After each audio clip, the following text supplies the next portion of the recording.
Hello everybody, welcome. This is paper 1 from November 2024 and this is time zone 2. Let's have a look and see what we can do. Here's the first question. It's a 4-mark question. One of the steepest straight roads in the world is in Dunedin, New Zealand. The road is 161 meters long and the angle of elevation from the bottom of the road to the top is 16.3 degrees. Here's our diagram. And then part A asks us to label the diagram with the given values for the road length and the angle of elevation. So the road length is, well, here's the car and it's traveling along this road. This is the horizontal distance that it travels and this is the vertical distance. So if we want to know the road length, which they tell us is 161 meters long, well, this is the length that the car travels. It travels 161 meters along this road. This, of course, is just the horizontal distance. For the angle of elevation, remember, angle of elevation is looking up from the horizon. So if we have, for example, here's our horizon line. The question is, what is the angle that we sweep through to, let's say, reach some other point? So this is our angle of elevation right here. And in this case, they tell us the angle of elevation 16.3 degrees. That would be right here. So looking up from the horizon, this is our horizon line right here. What angle do we sweep through? In this case, we sweep through an angle of 16.3 degrees. Part 2 asks us to find the vertical change in height from the bottom of the road to the top. The terminology is maybe a little confusing here, but essentially, the car travels along this road. This is the horizontal distance that it travels, and this is the vertical distance. So if it starts here, and then it ends up here, what is the vertical change in height? So essentially it's just asking us to find this side length right here. Let's go ahead and label that. We can call it h. And since we have a right angle triangle, we can actually just use SOHCAHTOA, or right angle triangle trigonometry. So what do we have? We've got an opposite side length, and we've got the hypotenuse. So we've got the opposite side length here. Longest side length, of course, is the hypotenuse. And now we can use SOHCAHTOA. So in this case, opposite over hypotenuse is OH. This is sine. So let's write that out. The sine theta, we know, is equal to opposite over hypotenuse. In this case, sine theta is itself 16.3 degrees. The opposite side length we don't know, and the hypotenuse is 161. We can rearrange this or simply end solve. I'm actually going to work this out on the calculator that I have beside me. And just when you're going through this, make sure that you're in degrees instead of radians. So look in the top right corner of your calculator. Make sure that it is in degrees. All right, so h is 45.1873, so on, so on, so on. Or, to 3 sig figs, 45.2 degrees. Alright, not a bad question to start with.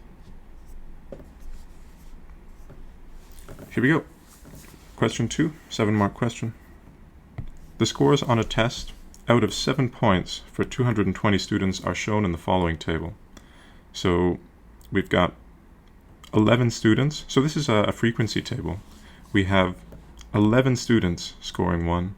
How many students scored a 2? Well, 24. This is the frequency, the number of students that scored this value, or attained this value. We have 26 students that scored a 3. How many students scored a 4? Well, 35 of them, and so on and so on and so on. And out of this frequency, all of these values should add up to 220 students. This just tells us how many students scored or reached a certain value. In this case, there's 20 that scored a 7. So we actually don't have 2 variables. Common mistake here is thinking that, okay, we have 2 rows, it's 2 variables. We actually just have 1 variable. We just have the scores of 2,200 students, but it's condensed because they're telling us the frequency of each of these values.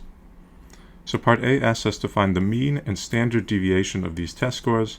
Give your answer correct to 4 significant figures. So this is the mean we could find by hand, but it would take a long time. Standard deviation we can't find by hand, so we'd need to use the calculator. So let's go ahead and put this into spreadsheets. Here we go, in the calculator. Let's label x and y. We could put this as s and f for frequency, but it doesn't matter so much. Let's use x and y. Let's put the scores in x, so someone can score 1, 2, 3, 4, 5, 6, 7. I think this is meant to model IB scores. And this is the frequency. So 11 individuals scored a 1, 24 scored a 2, 26 scored a 3, 35 scored a 4, 61, so on and so on.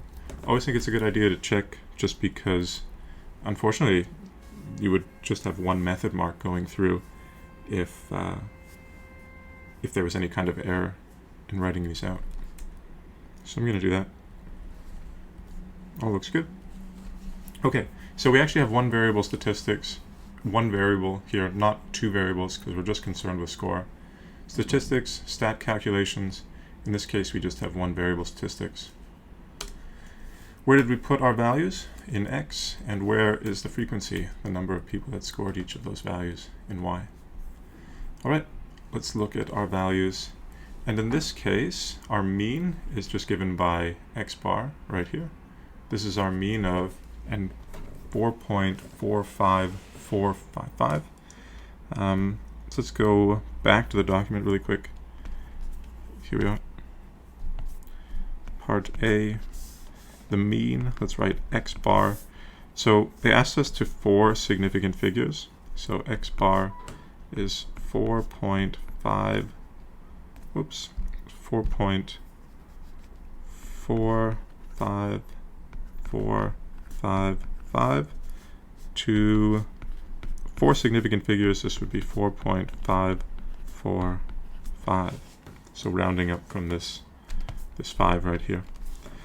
All right, let's go back to the calculator and find the standard deviation. So remember, we have 2 options for standard deviation. We can either have the sample standard deviation or the population. Sample is just with this small s, and then the population is with this lowercase sigma. What's the difference? Sample is just part of a whole. Let's say we want to know something about all IB students, for example, and we've just got these 220 students. This is a sample of the whole. If we have, let's say, every individual that we're concerned with, then we would have the population. In this case, it doesn't actually say whether we want to generalize based on the sample of 220. So with that in mind, we can assume that this 220 students, or these 220 students, we want to know something about these 220 students themselves, and we don't want to generalize based on these 220 students to say something larger about some larger population. So in this case, we assume that this 220 students is actually our population. This is the set of students in this case that we want to know something about. We don't need to generalize further upon this. So let's choose population, sigma x. So let's go ahead, go back to, the value here is 1.6356. So let's go back to the document. Part A, I'm going to put sigma here, and this is 1.6356. This is, of course, to 5 sig figs. Now let's put it to 4, 1.636. All right, and there we go. Let's go on to part B. I think this is actually a really good question, and I've seen this type of question before, so it's not so uncommon for IB papers. The second part, I mean. The scores are multiplied by 10. Write down the new mean and standard deviation. So I'm just going to draw a little graph, a little visual here, because I think potentially that will be helpful.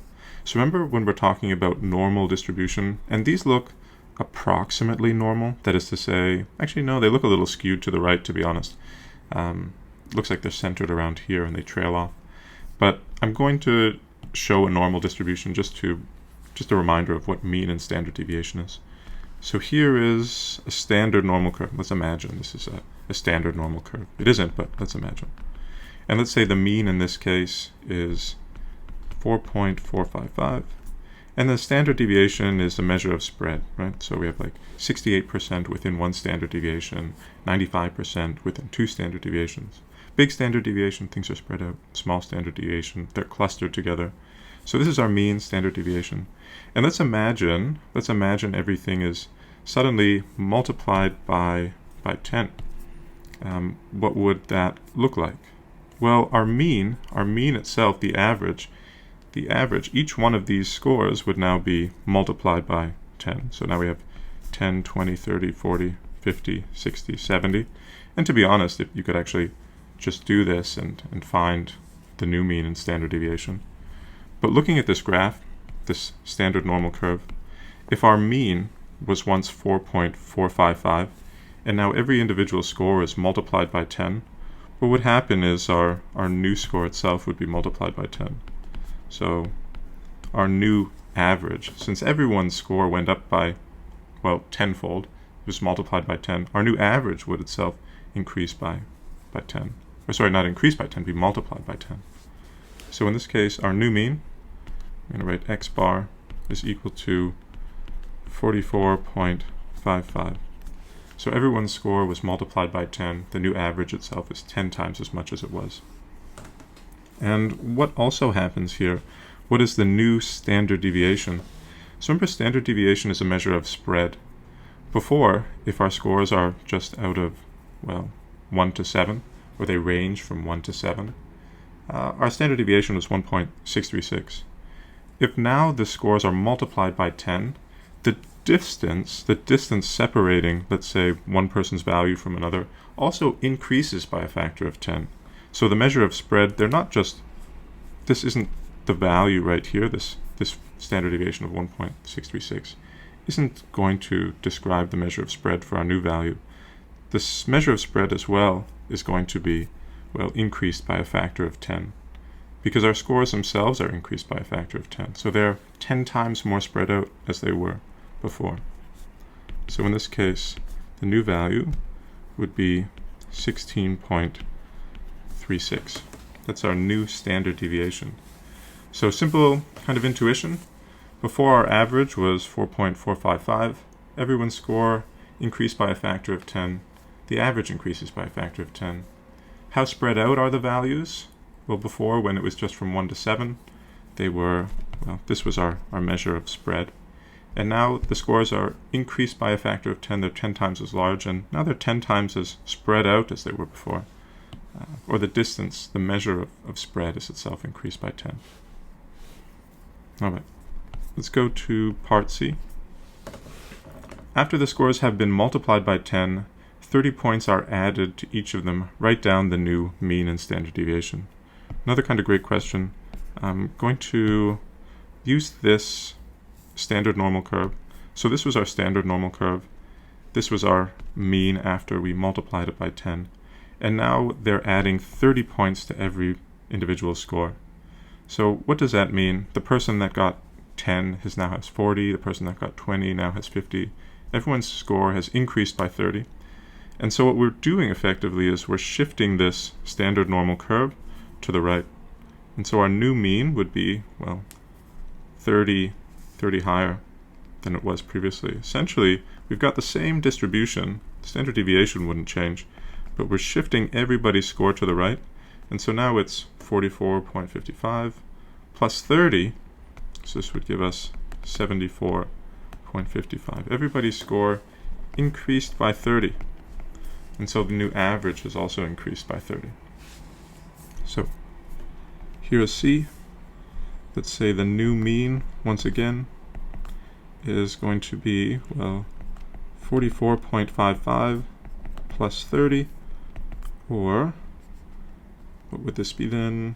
74.55. Since this is a 2-mark question, I would say, yeah, just to be cautious, it might not be a bad idea to write out, oh no, sorry, they're not just asking for the mean, they're asking for the new mean and standard deviation. So it's probably just answer marks. The new mean and the standard deviation. So I guess just looking back at this graph once again, all we did was shift this to the right by 30. We didn't change the distribution, and the standard deviation is a measure of the distribution of the values.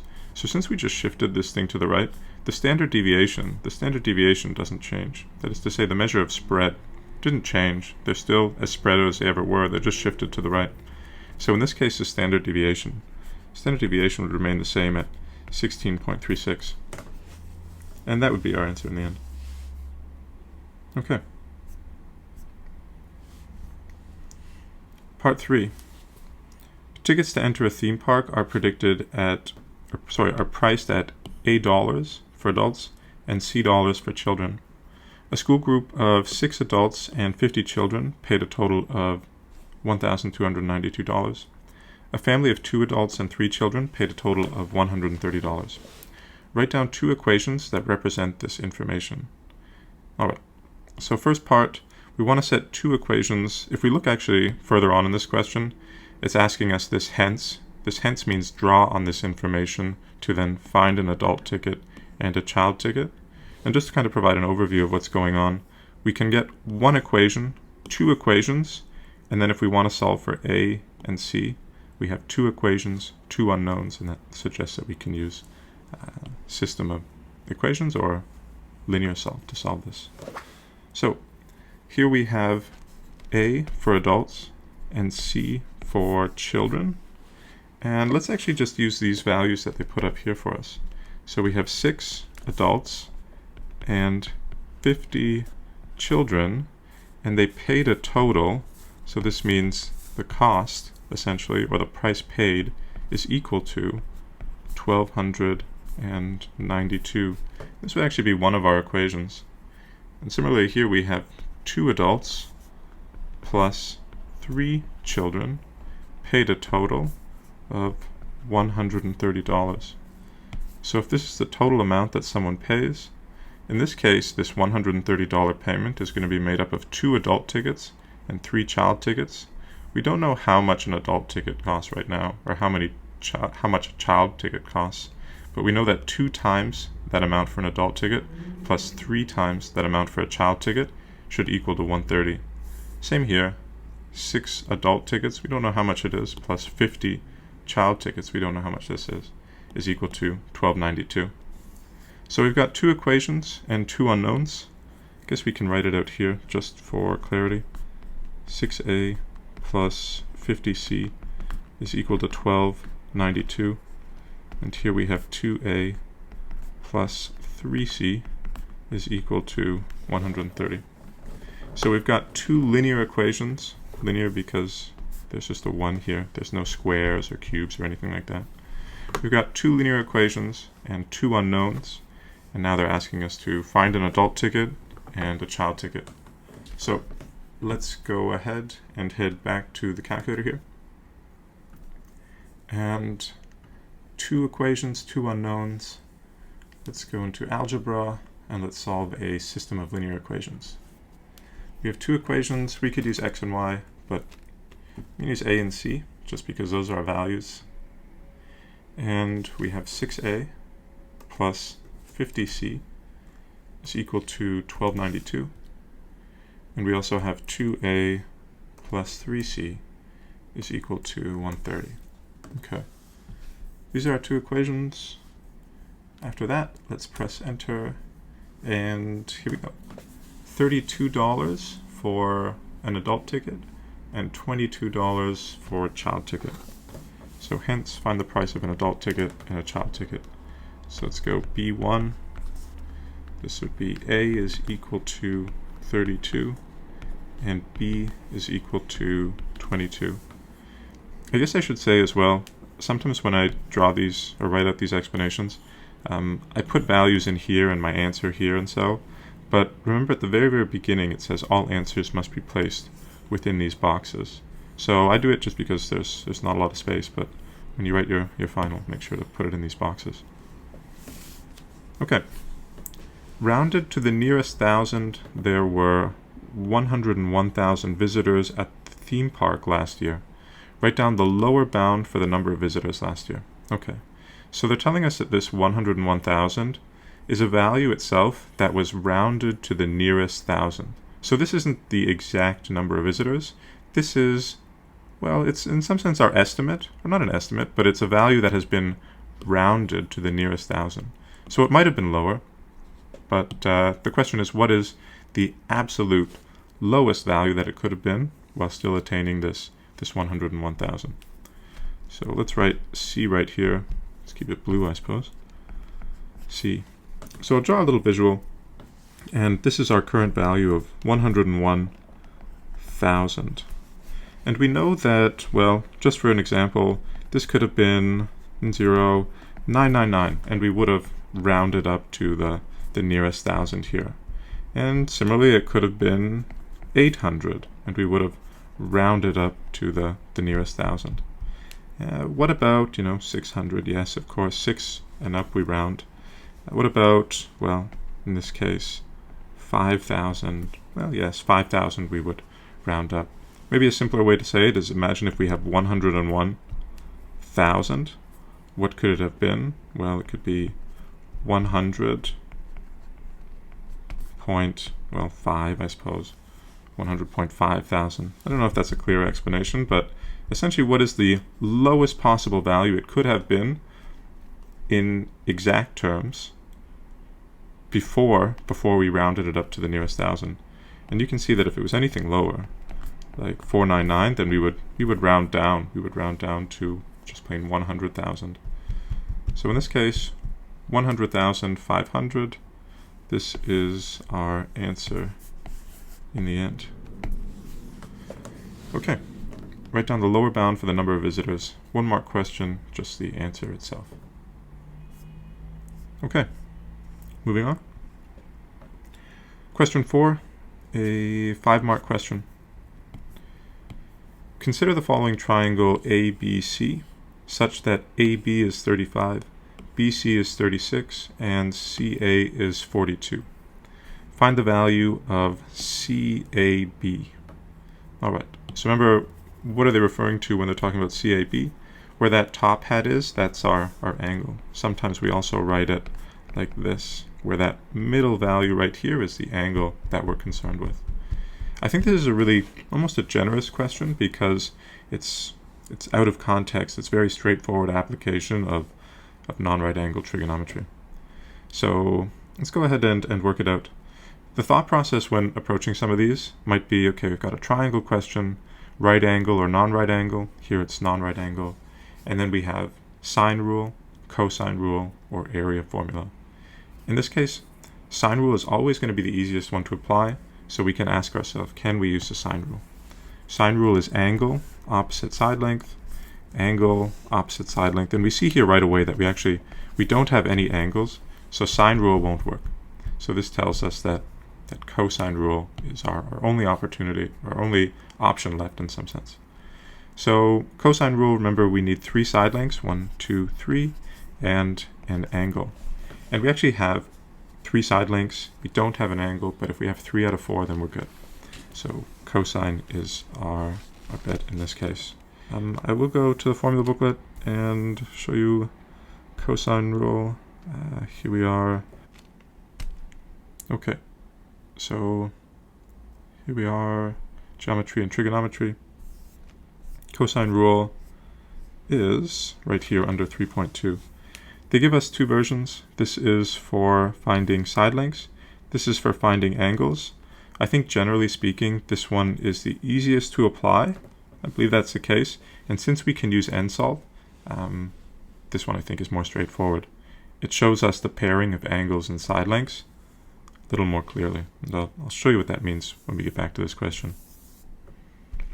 Alright, so let's write out our cosine rule. It is equal to a squared equals b squared plus c squared, which is a lot like Pythagorean theorem. That's minus 2bc, put that a little lower, 2bc cos a. Okay, so we see that b and c just show up once, but we see a is a smaller a and also a larger a. What that means is these lowercase letters are always our side lengths, and this larger capital letter is our angle.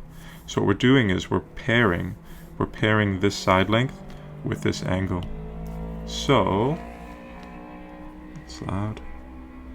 So if we look at just some triangle, a random triangle here, we call our side lengths by capital letters, A, B, and C, and lowercase letters are the opposite side lengths, or the side lengths that are opposite to these values. So this is how we pair it. So in this case, if we have a side length A, we pair it with the angle that is opposite to that side length. And in the context of this, this is the angle that we're looking for, this A, so we pair it with 36. Alright, let's go ahead and substitute those values. Alright, so A squared, we know what A squared is. 36 squared plus, and then, sorry, these don't matter, the order. We can put these in however you like.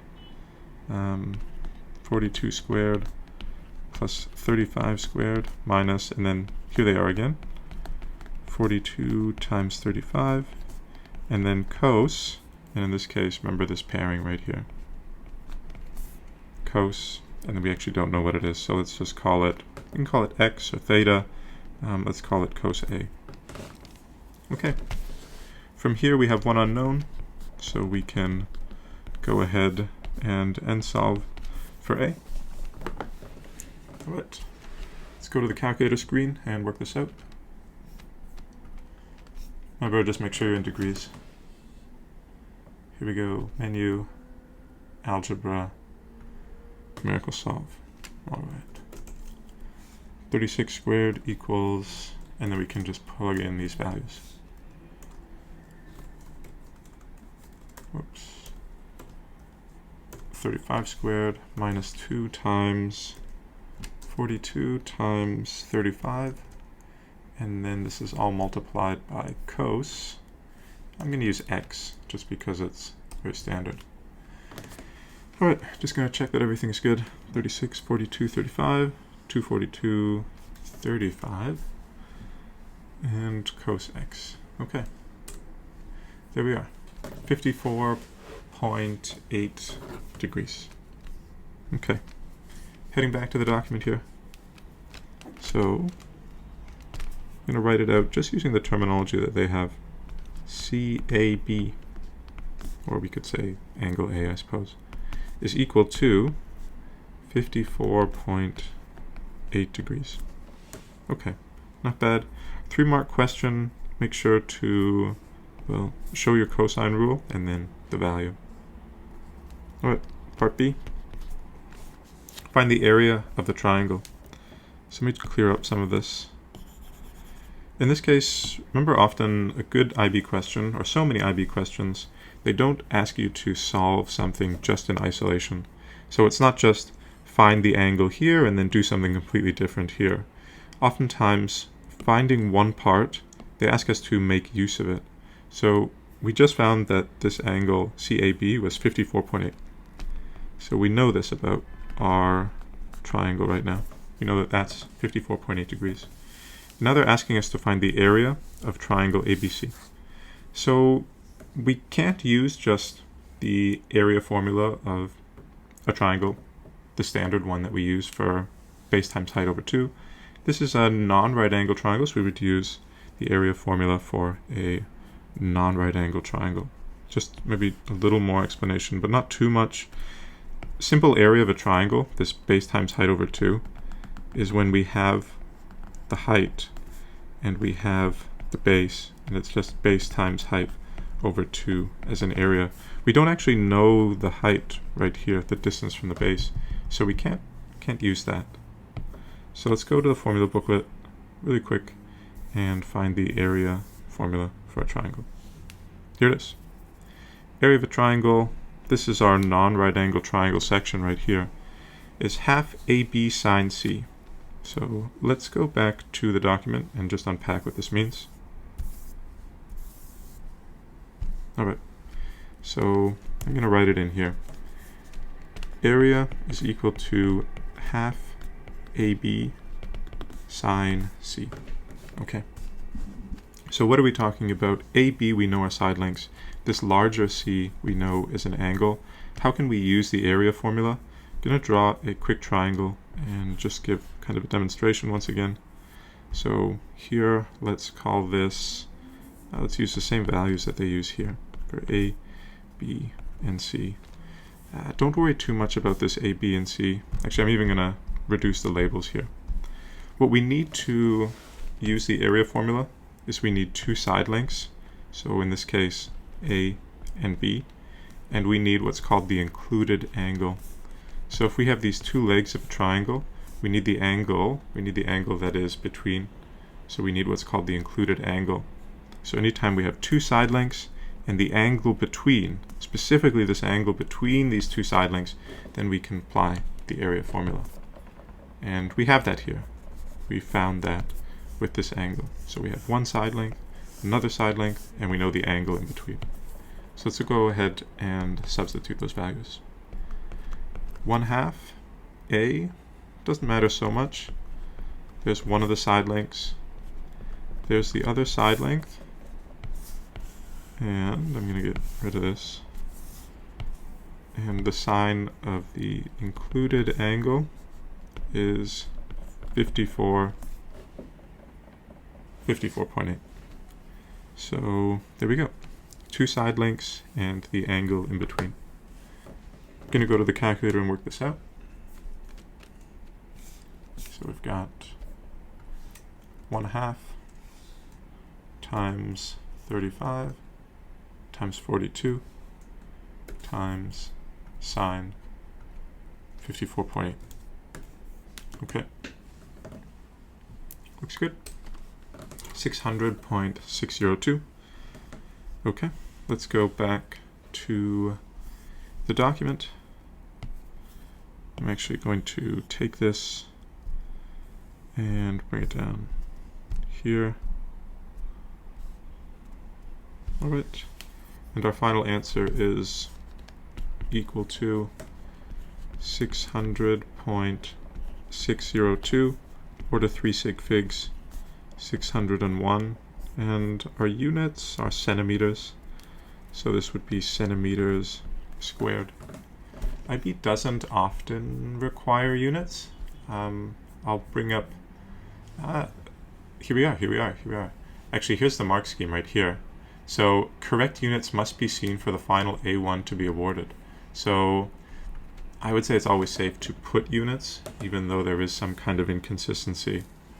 So I think, yeah, just to be safe, centimeters squared. When they're talking about area, what are area units? Well, they're squared units, in this case, centimeters squared. So just be mindful of that. It isn't consistent, so I was just looking at question 1 as well.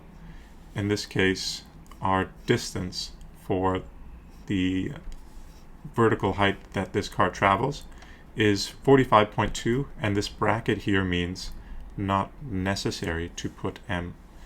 Whereas if we look at question 4 right here, centimeters squared is required. That is to say, our units are required. So to be safe, I think, yeah, it'd be best to put units. Okay, let's head back to the document and continue working through this. Okay. The total cost, C, in Canadian dollars to hire a bicycle for D days from Pedal Paradise is given by the function CD equals 60D plus 10. And then we actually do need to make use of this later. They're talking about D, the number of days that you can rent, is greater than or equal to 3. And then D, that is to say the values that we can put into this function. This is E is an element. This is an element of, and this set is Zahlen. This is actually the counting numbers. So it's actually our integers. So 1, 2, 3, 4, 5, 6, 7, 8. It's actually negative as well. Negative 1, 2, 3, and so on. But they're telling us that D, the number of days that we can rent this bicycle for, is greater than or equal to 3. So this we'll actually need to make use of later. Alright. The total cost includes a fixed charge to hire both a helmet and a repair kit. And they're asking us to state in context what the values 60 and 10 represent. Alright. So cost as a function of the days that we rent this bike for. Here's our function.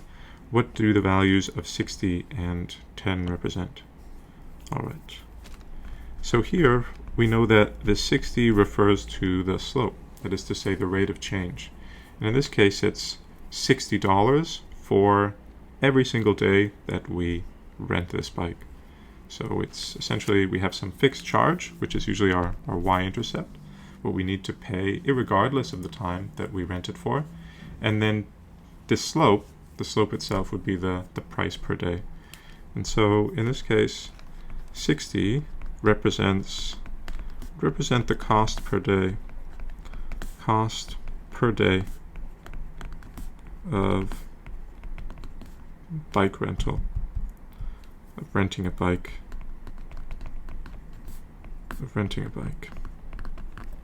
And 10 represents this fixed cost. So we pay it only one time, and it is the charge to get a helmet and a repair kit. 10 represents the fixed cost of a helmet and repair kit. I'm sure we could say the one-time cost, and so that would probably be all right as well. All right, calculate the cost of hiring a bicycle for 5 days. So here is our function. This is, I'm going to actually remove this d in some sense, and just to simplify it a little. The cost is equal to 60 times d, the number of days, plus, well, that $10 fixed charge. So in this case, if we want to hire the bicycle for 5 days, the cost is going to be, well, $60 every single day. We rent it for 5 days, plus this $10 fixed charge. And 6 times 5 is 30, 300, 310. And maybe let's put dollars just in case, but I don't think we need that. All right, 2-mark question. Remember, show process and your solution. Pema hires a bicycle from Pedal Paradise. Write down the minimum number of days she can hire a bicycle. So you might think that, hey, it's possible to rent a bicycle for 1 day. And in theory, I guess, normally, without any kind of restrictions, it's possible. But if we're looking at the equation here, these values that these kind of terms that they include at the end, we're saying that d, the number of days that we can rent, has to be greater than or equal to 3. So the minimum number of days she can hire the bicycle is actually 3. So d would be equal to 3 in this case. She can't rent it, or Pedal Paradise doesn't rent for under 3 days. All right. Last question. I'm going to write it here, part D. Given that C inverse is equal to 1270, or C inverse 1270 is equal to K, find the value of K. 2-mark question. These ones often kind of confuse students, but I don't think it necessarily has to be the case. Terminology does look a little strange. What's going on here? Remember, inverse itself just switches inputs and outputs. So in this case, what we're saying here is that given that the output was 1270, that is to say, given that the cost itself was 1270, what was the input? I'm just looking back at here. So if we had this function right here where they asked us to calculate for 5 days, we had C, D, and then we had C5, where D was the input. We put in a value of 5 for the input for D, and that's how we found the output. When we're talking about C inverse, let me keep the colors consistent. When we're talking about C inverse 1270, this inverse reverses. It switches up the inputs and outputs. So now this 1270 is no longer the input. It's no longer a value of D that we're going to substitute into here. It's actually the output. It's the output, the result. And essentially what we're saying is, okay, well, someone paid 1270. What is the input, or the number of days that one would need to rent it for to make that true? So inverse switches inputs and outputs. Usually if we see some value within, let's just say, our function within these brackets, this C5 for example, that's saying, okay, well, put 5 as the input and then find the result. This inverse switches inputs and outputs. This is saying, okay, the output is 1270. What is the input?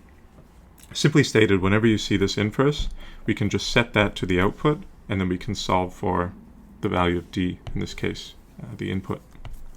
So let's go ahead and end solve this, and let's find the value. You could actually work this out just doing a little algebra, and actually I think I'm going to do that right here. So 1270 minus 10 divided by 60, and this would give us 21 days. All right, 2 marks for process, 1, 2. Okay, moving on. 6-mark question. Radioactive carbon is a material that decays over time. The mass m, T, so mass m in nanograms of radioactive carbon in a fossil of a plant after t years can be modeled by the function. So we're relating mass in nanograms to t time in years, and it can be modeled by this function.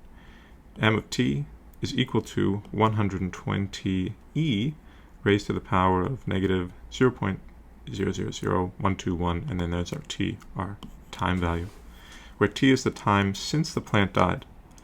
Write down the initial mass of radioactive carbon.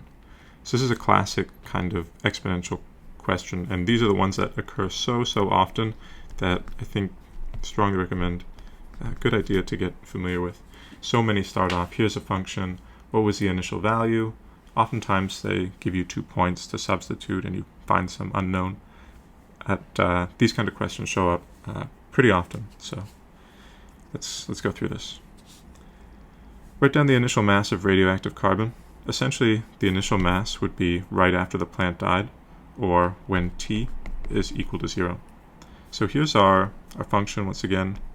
Mass is a function of time is equal to 120 e raised to the power of negative 0.000121 t. And in this case, what we're putting in is 0. T is equal to 0. So we have e to the negative 0.0002121 t. This is going to be 0. Of course, when this is 0, everything becomes 0. And essentially, we have 120 e raised to the power of 0. Anything to the power of 0 just becomes 1. And we're left with 120. And that's it. That's it. So our initial mass of radioactive carbon was 120. Let's go on to part B. Find the mass of radioactive carbon after 20,000 years. 2-mark question. So after 20,000 years, and t is the time since the plant died. It's not in thousands of years or anything like that, so our value would actually just be 20,000. So in this case, we want m of 20,000, that's our input, is 120 e to the negative 0.000121, and then this is, of course, 20,000. So a common question is, how can we solve this? There's some unknown value here. There's this e that we don't know. But remember, e itself is a special number in mathematics that is approximately equal to 2.72, and you have that value on your calculator. I'll show you where that is in a sec. So e is a special number. It occurs so often that mathematicians gave it a value. It's just kind of like pi is approximately equal to 3.14. E is it occurs often in exponential growth, so often enough that we've decided to give it its own number, or its own kind of character, its own symbol. So it's not a variable, it's a number, it's a mathematical constant. So there's our equation right here, and let's go ahead and solve for this in the calculator. All right, here we go. 120, and here is this e value right here. So let's press E, and then it's all raised to the power of 0.00121, and then this is 20,000 years. There it is. Okay, so let me just make sure that I got 20,000 correct, and 0.121. Okay, very good. So the mass that is left is 10.6706. So going back to the document here, oops, the mass after 20,000 years is equal to 10.6706, or to 3 sig figs, 10.7 nanograms. I can't imagine that they're asking us to write out units for nanograms. Yeah, I don't think so. Okay, nano is, I think, 10 to the negative 9. 10 to the negative 9 grams, a really small amount. Part C, calculate the smallest number of complete years it takes for more than half the sample to decay. Okay, so we've got this relationship right here, which relates the mass to the time of some sample of, what is this, radioactive carbon in some fossil. We know earlier on that it starts off at 120 micrograms, or sorry, nanograms in this case, and we want to find the number of years it will take for more than half of the sample to decay. So we started off with 120, we want only, well, half of that remaining, so as a process mark, and this would actually get you one process mark already, 120 divided by 2 is equal to 60. And this will actually get you one process mark. We have half of our radioactive carbon remaining. And in this case, remember, our function relates mass to time, input of time, and then this is our output. In this case, we want only 60 grams left over, so that would be our output in this case. So we want 60 grams left over, and this is our function, negative 0.000121 t. And the question we're asking is, what is the time that will make that value true? So t is our input, mass is our output. We can sub in values for t to find the mass, or we can sub in values for mass to find the t. That's what's going on here. So this would actually be our second process mark. Let's go ahead and put this into the calculator. Let's try to solve this numerically. Sorry, using numerical solve. I have a suspicion that this may not work, that the calculator might not be able to solve this. Sometimes it has some trouble with some really small values, like this. So it does say no solution found. In this case, going to graph it. So essentially we're looking for the intersection between this and this. The other option that we could potentially do is use some kind of guess and check, but I'm not sure if that's going to be an efficient way. So let's go and graph this. Whoops, not like this. Here we are. So let's put the function in. 120, and this is e, whoops, 120 e to the negative 0.000121. Remember, it's x, so we can't put t. Let's just put x. Our function doesn't show up. I'm going to zoom out, and hopefully it appears. There it is. So it looks like we might need to change the y value. So I'm actually going to first add our other function. So we want to find the intersection of this function and 60. So when does this function intersect with 60? It looks like this is maybe sloping down, so further on this way. So I'm going to change the window. Window settings, I'm going to change the y value, or sorry, the x value. Let's add another 0 here. And it looks like it's approaching it. Let's change the window once again. And 17,000 years. Okay, so we've got the intersection here. So here's our function right here. It tells us the amount of radioactive carbon through time. And then here is a function which just says, okay, when is that radioactive carbon? 60. And the intersection will tell us the value. the value of time. So let's analyze graph and find the intersection. And it is after 5,728.5 years. That is when the amount of radioactive carbon goes down to half of its original value. So I'm going to go back to the document here, and t is equal to 5,728.5 years, but they're asking us the smallest number of complete years it takes for more than half of the sample to decay. So at 5,728 years, we still have less than half of it decaying because it's going down, remember. At 5,729 years, that is when more than half of the sample has decayed. This is the exact point where we reach 60 micrograms or nanograms.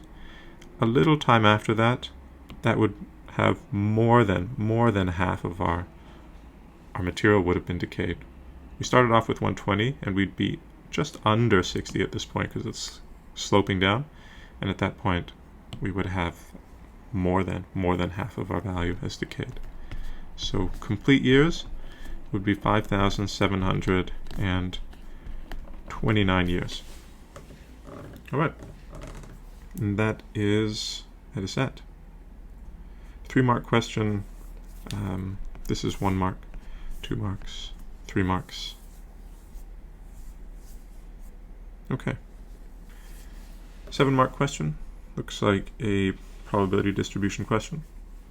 The mass W of Manx cats is normally distributed with a mean of 4.5 kilograms and a standard deviation of 0.4 kilograms. A Manx cat is selected at random. Calculate the probability that this cat's mass is more than 3.5 kilograms. So right away, whenever we see this, blank is normally distributed with a mean of blank, standard deviation of blank, we're in the realm of normal distribution. And that kind of reduces us to, well, normal distribution or inverse normal. So let's go see what this first part is asking us. Manx cat selected at random. The probability that the cat's mass is more than 3.5 kilograms. All right. Just as a brief kind of overview or just reminder of what's going on here, we've got this distribution of Manx cats, and their weights are normally distributed. That means the average is 4.5, and most of the cats hover around there. But there's also a standard deviation of 0.4. So most of the cats are within 0.4 kilograms of this mean, but this is our distribution. And they're asking us, what is the probability that a Manx cat is more than 3.5 kilograms? So here's 4.5. 3.5 would obviously be to the left. And essentially we're asked, okay, well, what percentage, if this is all of the cats are represented underneath this standard normal curve, what is the percentage that is more than 3.5 kilograms? So let's go ahead and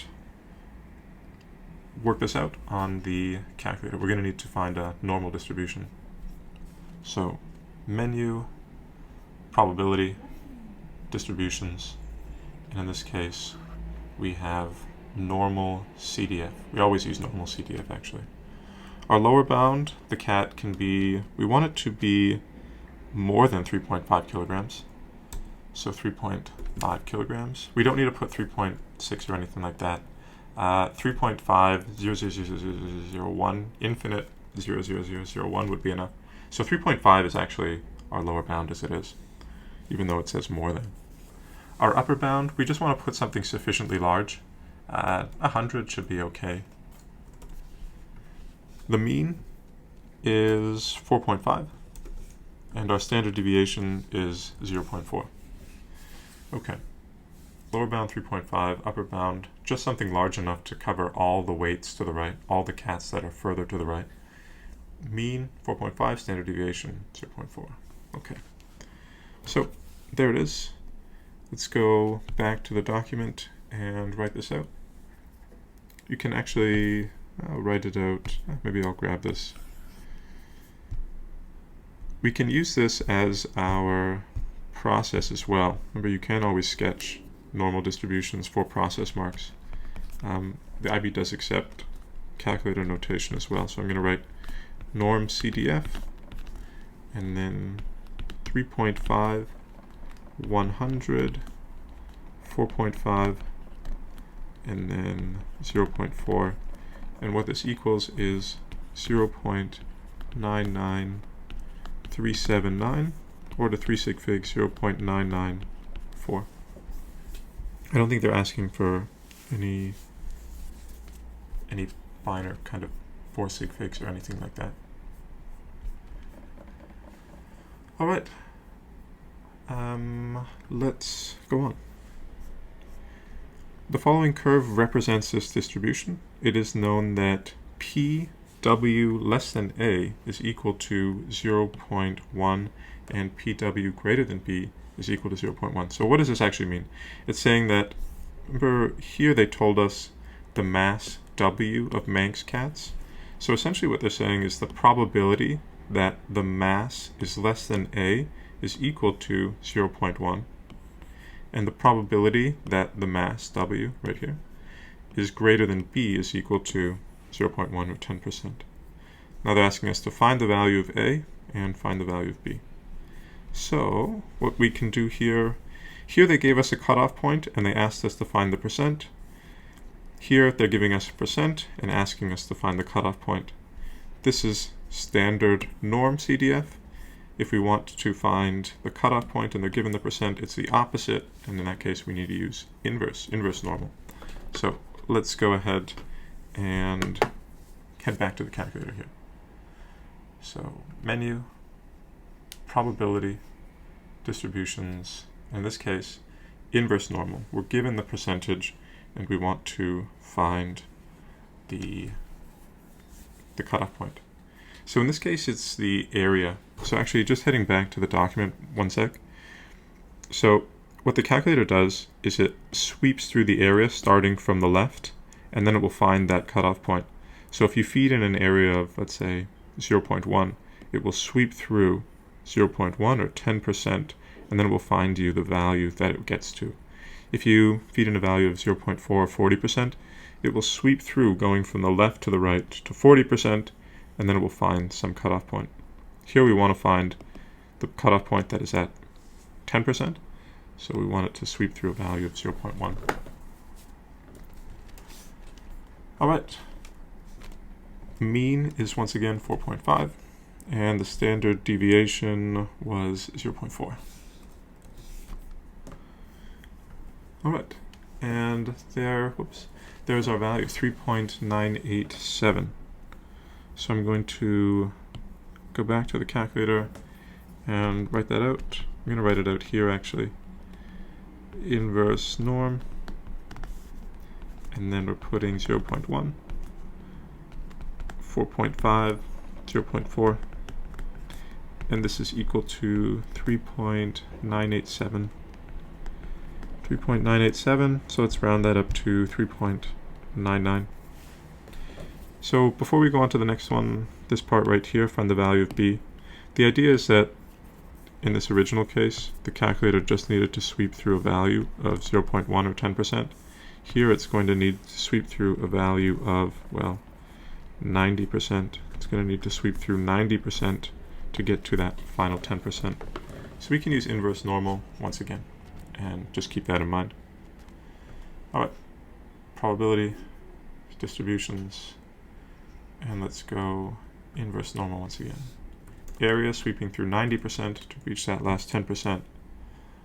Mean of 4.5, standard deviation of 0.4.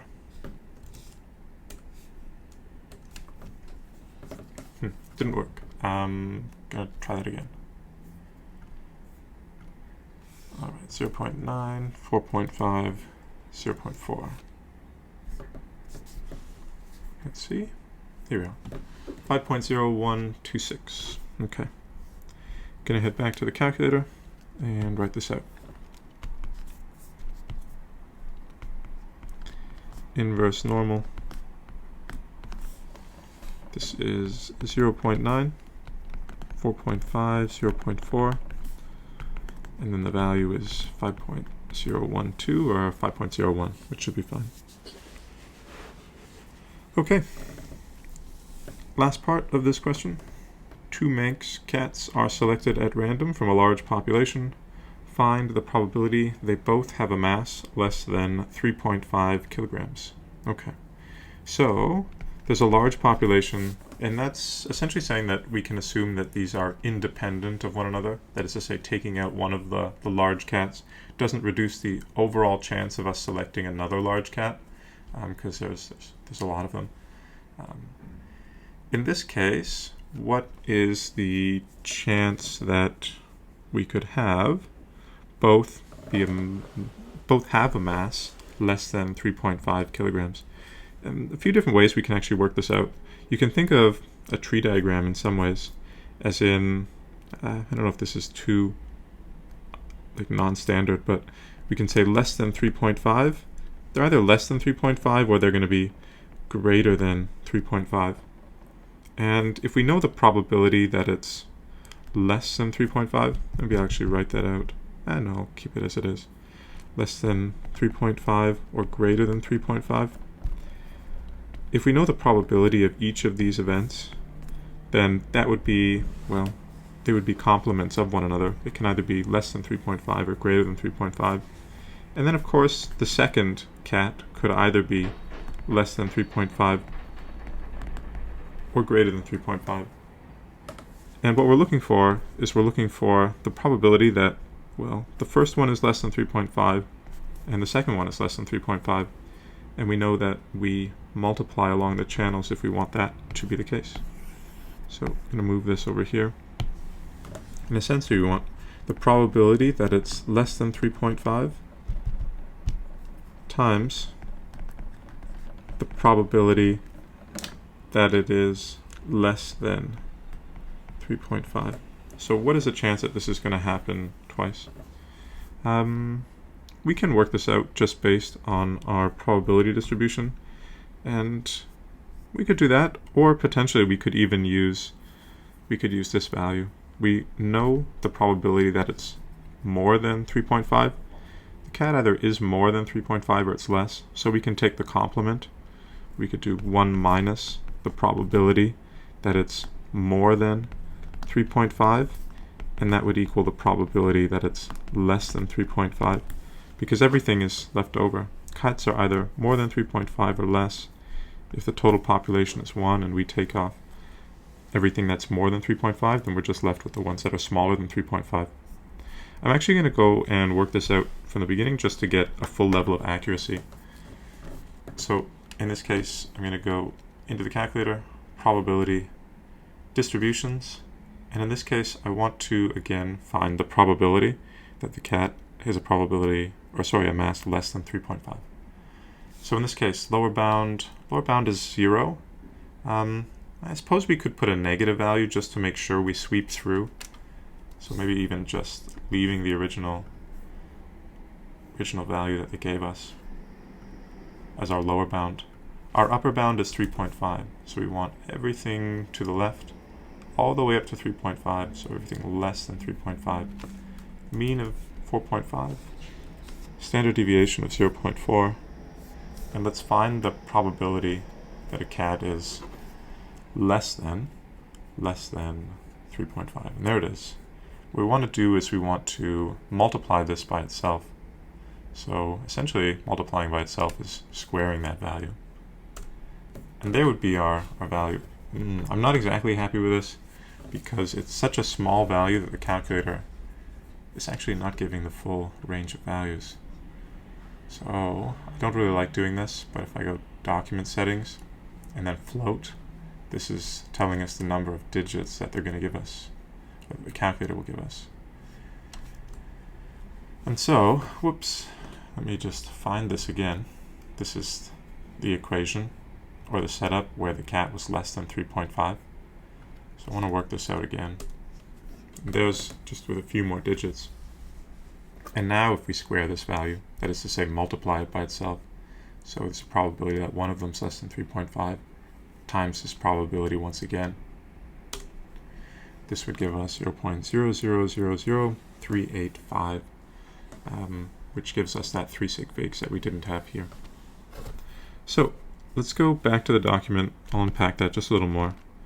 So the probability, I'm going to write this out, the probability that the cat was less than 3.5 kilograms was equal to, we found this to 3 sig figs as 0.006209668.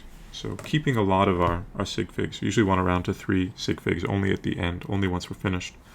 So that's the probability that one of these cats is less than 3.5. And essentially we want to multiply that value by itself. So if we take this value and multiply it by itself, so essentially this times this will give us our probability that this cat is indeed that we choose 2 cats that are less than 3.5 kilograms. And in the end it came out to 0.0003856, or let's just round this to 386. A little strange that the calculator didn't give us scientific notation, but if it did, that would be okay. We could also write this as 3.86 times 10 to the negative 5 if we wanted. Okay, so hopefully that wasn't too long-winded. Essentially we have 2 independent events, and we want to see what's the possibility that, in this case, we have 2 cats that are less than 3.5 kilograms. The probability of one cat being less than 3.5 kilograms we can find using that normal distribution, and that would be the probability of one cat being less than 3.5 kilograms. But we don't want just one, we want 2 of them. So we want this event to happen and this event, and since they're independent we can just multiply them by each other. And so in this case, probability of one cat being less than 3.5, and then times the probability that again a cat is less than 3.5, and this would give us our result. So super small chance that we have 2 cats selected at random and they're less than 3.5 kilograms. Alright. Question 8. On the 1st of January in a particular year, Ava invests $25,000 in a new bank account. The account earns 5% simple interest on the original $25,000 at the start of each subsequent year. The amounts in the account at the start of each year form an arithmetic sequence. And then part A asks us to find the common difference of this sequence. And the question itself might seem a little strange at the beginning because it seems to mix financial mathematics with arithmetic sequences. So to kind of explain what's going on, let's first compare and actually just discuss what this thing is simple interest. So usually we speak of compound interest. And simple interest itself is often used just to teach compound interest. So compound interest, just as a reminder, we start off, for example, with $100 in an account, and we earn 10% after the 1 year has passed, we'd have $110. And compound interest, let's say we earn 10%, this constant interest rate through time. At the following year, or after 1 year has passed, we would have, well, an interest of 10% on whatever we have in the account. So we would earn, well, 10% of 110, we'd earn an extra $11, and we'd have $121 in our account. In the following year, 10% interest on whatever we have in our account. We would earn 10% on $121, that means we'd earn $12.1, and we would have, well, $132.10. So with compound interest, we always earn interest on what we had at the end of the calendar year.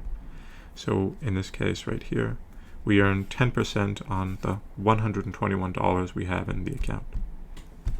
Simple interest in contrast, let's say we start off with $100 and we earn 10%. At the end of 1 year, we would have $110. But the difference between simple interest and compound interest is if we have simple interest at 10%, we earn 10% just based on the principal, that original amount that we invested. So in this case, we earn 10% on $100 only, and to be honest, forever. So at the end of another year, we earn, well, 10% of the principal, and then 10% of the principal, the original value, and 10% of 100 stays the same at $10, and our amount that we increase by is just by $10. So simple interest, we earn interest just based on the original amount that we invested, whereas compound interest, we earn 10% on whatever we have in the account. And that makes compound interest, well, different than simple, and that makes simple itself just an arithmetic sequence. So with that, I think we can go and tackle this question. So part A. We want to find the common difference of this sequence. So we start off with $25,000, and in this case we get 5% interest, or Ava gets 5% interest on this sum that she has in her account.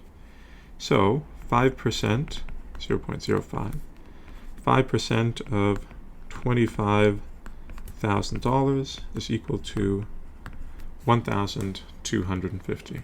So 5% of that original principal, that's how much she makes every single year. And so at the end of 1 year, she would have 26,250. And then after another year passes, she would get 5% just based on the principal alone. So she still gets 1,250. So after another year has passed, she would have 27,500, because she's always really just getting 1,250 from 1 year to the next. 5% of the original amount, just simple interest. And so, in this case, what is the common difference? Well, $1,250, that's how much she earns every single year. Okay. And that would be our answer, 1,250. Let's go on to part B. After k complete years, the amount in Ava's account will be greater than $44,000 for the first time. Find the value of k. So if we're looking at this, and they gave us this hint above that it's an arithmetic sequence, we can kind of see the growth in the account from 1 year to the next. So we see 25,000, 26, 250, and 27,500, and so on. So it looks like we've got some arithmetic sequence. I think when we deal with arithmetic sequences, I think it's always a good idea, relatively speaking, to set up a table. And so I'm going to do that here. So we have 25,000 the first year, 26,250, 27,000, then we call this n, and then un. Generally we use that, but n is, in this case, number of years, and un is the value. So n is equal to 1, 2, 3, and we know that after 1 year it's $1,250 extra in our account. So, and this will continue on and on and on. So we have an arithmetic sequence. We can go into the formula booklet and we can find arithmetic sequence. Let's actually do that. This is in, I believe it's in functions. It is in number of an algebra. And this is our arithmetic sequence here. Un, the value of a term, is equal to the first term, n is just the term number, and d is the common difference. So right at the beginning, arithmetic sequence. Let's go ahead and find the pattern rule that will tell us the value that she has in an account at any given time. So looking at this, we could actually, if we wanted to, this pattern rule, we could just keep going down and say, okay, well, when is it 44,000? How many times do we need to add 1,250 into the account to equal 44,000? We can do that, and to be honest, that'll get us there. But in this case, we can also generate a pattern rule which links the term number to the value that we have in the account at any given time. And we can do that using the arithmetic sequence formula. So here we go. this is un, actually I'm going to write it up here. un is equal to u1 plus n minus 1 times d. u1, we had 25,000 in the account originally, n minus 1, and then d, the common difference, we're adding 1250 into the account. And the question we're asking is, for what value of n do we have 44,000? So un is the value, n is the term number. We know the value is 44,000. What is the n that will make that true? So let's go ahead and let's n solve this. So menu, algebra, numerical solve. 44,000 equals 25,000 plus n minus 1 times 1250. There we go. Alright, the answer is 16.2. So n is equal to, let me go back to the document here, n is equal to 16.2. We're not actually done yet. So there's kind of one little trick to this question that's left. First off, it's saying after k complete years. So it's not just 16.2. We're going to need to do something with that. But looking at this once again, this is pattern rule right here. We're saying that when n is equal to 1, we have 25,000. When n is equal to 2, we have 26,250. And that's because when we talk about sequences, 1, 3, 5, 7, we talk about, well, this is term 1, term 2, term 3, and term 4. But when we're dealing with real-world questions, we should always, or it's good to be, I guess, mindful in some sense of, does our value for n match with the time? And so just extending this table just somewhat, this is n is equal to 1. But when we have n is equal to 1, it's not actually in the first year that she has $25,000. If we're talking about time, it's actually when t is equal to 0 that she has $25,000. And only after 1 year does she then have 26,250. And only after 2 years does she have, well, $27,000, and so on. So the n and the t, that is to say the term number and the time in real life, don't actually match up. So although we found this value of 16.2 right here, well, we see that t is always 1 less. So really, although n is equal to 16.2, only 15.2 years have passed. Okay, so just again to remind, to kind of summarize. 1, 3, 5, 7, just an example of terms in a sequence. We say this is the first term, second term, third term, fourth term. Same here when we're talking about this sequence. We use this formula, and this formula accepts u1 as a value of the first term. And we don't sub in u0 in some sense, but just the value of the first term. And the value in the first term was 25,000, and so on and so on and so on. But since n was equal to 1, that doesn't mean that time is equal to 1, because after 1 year she didn't have $25,000. It was actually when time was equal to 0 that she had $25,000. So there's always this difference between t and n.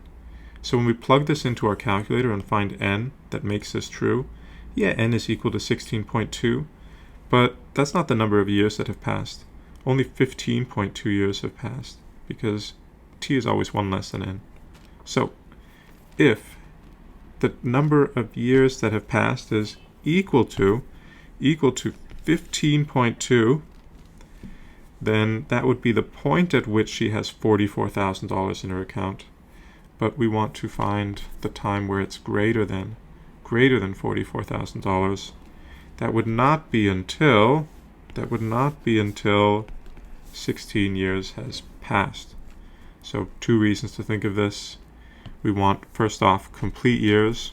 Second is the bank only pays at the end of the year. So at 15.2 years, she doesn't actually have the money. That would be theoretically when she would have the money, but it's not until the end of the year that the bank pays her. And so in this case, after all of that work, the value would be equal to 1600, or 16, just 16 years that have passed. So, once again, pattern rule takes values of n and assumes that this is our first term, second term, third term. The first term was actually when time was equal to 0. So although n is equal to 16.2, it corresponds to a t value of 15.2, or amount of time that has passed of 15.2.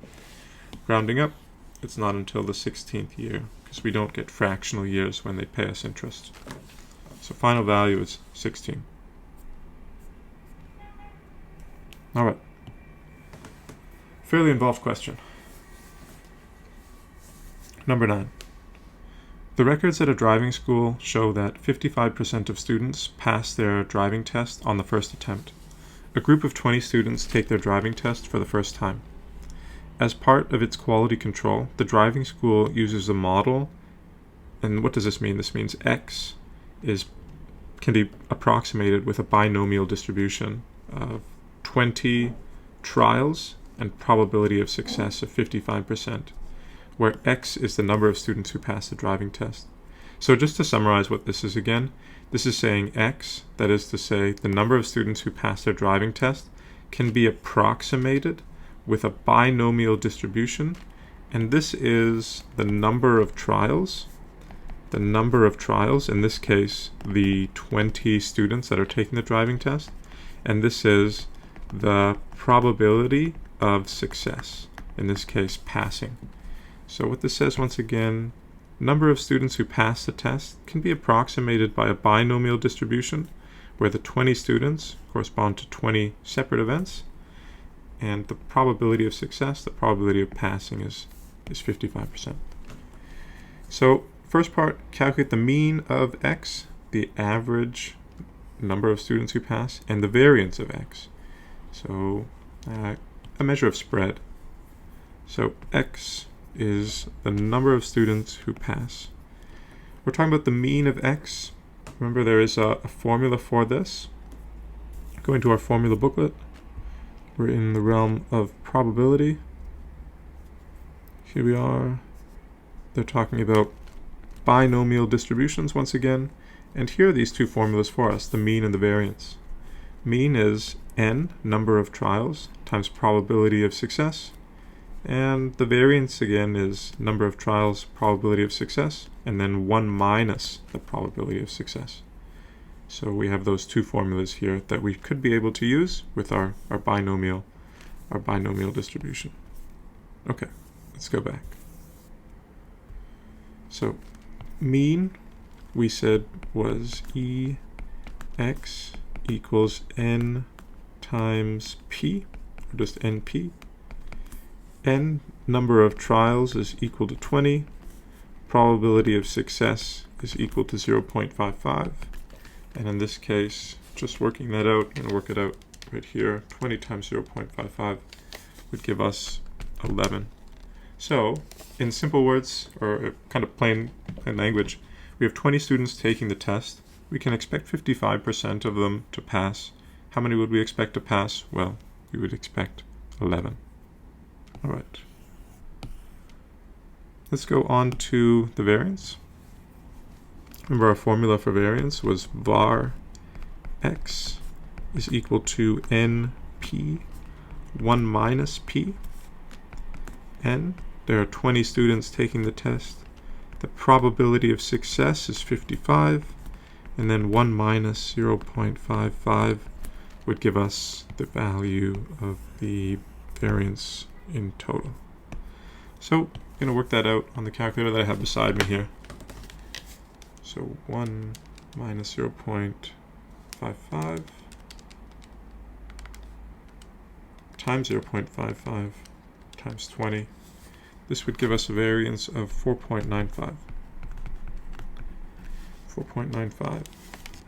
Seeing that it's just 2 marks in terms of the process that they're asking for, it looks like it's just the answer, var x, and then the mean. All right, let's go on. Actually, to be honest, not bad practice to put these values within here, but I think that's okay. Find the probability that exactly 14 students pass the test, and then 5 students pass the test. Okay, so they told us above already that we're in the realm of binomial distribution. That was what this information was right here, that it can be approximated with a binomial distribution. And we could actually look in the formula booklet and we could say, where is this? It's binomial. So it tells us that we're in the realm of binomial, and we can actually solve these 2 questions from part B using a binomial distribution. So remember, for binomial, we need a few things to happen. We need a set number of trials that are limited. So in this case, the number of trials remains fixed. Number of trials, in this case, is equal to 20. We also need independent events. That is to say, one event doesn't influence the probability of one event, or one event happening doesn't influence the probability of another event. So in this case, we assume that if one person fails, they don't come back and say, oh, it's really hard, and everyone gets nervous or so, and then the next person, the probability falls or something, or switch it around. Say it's easy, and then they all get a boost of confidence. Probability remains the same across trials. And in this case, the probability of success is 0.55. And then the last thing we need is the number of successes. The number of successes, in this case, we want exactly 14 students. So for this one, we would have 14 students and only 14 students only. Okay, let's go to the calculator and work this out. Probability distributions, and we can choose between PDF and CDF. PDF is just a single value, CDF is a range of values. You can always use CDF, you just set the lower and upper bounds the same. And use PDF here. Number of trials, there are 20 students. The probability that any individual passes is 0.55, and in this case we want to know the probability that exactly 14 students pass. And here it is. This is 0.074599, so on. So roughly 7.5%. I'm going to go ahead and write this out. So I'm actually going to write this out binom PDF. This is number of trials, probability of success, and then number of successes. And we found that this is 0.0745996. So to 3 sig figs, this is 0.0746. Okay. Good. I think that's good. Next question is fewer than 5 students pass the test. So in this case, we'll run binomial distribution once again, but this time we'll have a range of values, so we'll need to use binomial CDF. So going back to the calculator, probability distributions, binomial CDF, number of trials in this case is 20, probability that anyone passes is 55%. In this case, we want fewer than 5 students, so potentially 0 students could pass, and fewer than 5. In this case, we can't accept, in this case, 5 students passing. We don't want 5 students, up to 5 students. We want fewer than. So in this case, we draw the exclusion, and it's only between 0 and 4, because 4 itself is still fewer. 5 is not fewer than 5 students, obviously. Okay, and there's our probability. So probability is roughly 0.00153, and that should do it. So I'm going to write this out. Binom CDF, range of values, number of trials, probability of success, and then we have the range of successes from 0 to 4. And in this case, 0.00 and then 3 sig figs, 1, 5, 3. Okay. State one assumption that the driving school makes in using this model. So to use binomial distribution, you need to have a set number of trials. Here there's only 20 students, so that seems okay. But one thing is that the probability of one event cannot influence, or sorry, the outcome of one event cannot influence the probability of any subsequent events. Or just more plainly, they need to be independent of one another and they can't influence one another. So one assumption would be that the events are independent of one another, or we could say that the outcome of one event doesn't influence the outcome of another. How could we write this? So probability of events are independent of one another. Probability of events are independent. That means they don't influence one another. Independent of one another. I'm going to go to the mark scheme just to show you what other possibilities there are. Here we go. The outcomes of the test are independent of each other, or the probability is constant. There are only two possible outcomes. Yeah, binomial distribution, binary, right? There's only two possible outcomes. So I guess you can't have someone, can we say, deferred or something like that? Or yeah, pass or fail. There's only pass or fail. There's no third option. Okay. All right, let's go on. This is question 10. When Daniel retires, he invests $400,000 in an annuity fund that earns interest at a nominal rate of 4.5% per year, compounded monthly. Daniel then withdraws $36,000 at the end of every month to pay for his living expenses. Find how much is in the annuity fund after 5 years. Okay, so this is a question where we're going to need to use the financial solver. Remember, anytime we have incremental payments, that is to say we're either paying into an account or, let's say, withdrawing from an account, this is where we're going to need to use a financial solver. The only case when we can use the compound interest formula is when we're putting some money into an account, we're going to get interest on it, and then that's it. We just put money in an account, it grows, or maybe it depreciates in value, but it's static in some sense in terms of that original amount that has been deposited. In this case, we have a set value, but we're also withdrawing. We're withdrawing $3,600 every month. All right, so let's go ahead and work this out. We're going to need to use the financial solver. Maybe, I don't know, I was thinking about, should we give a kind of diagram? What is an annuity?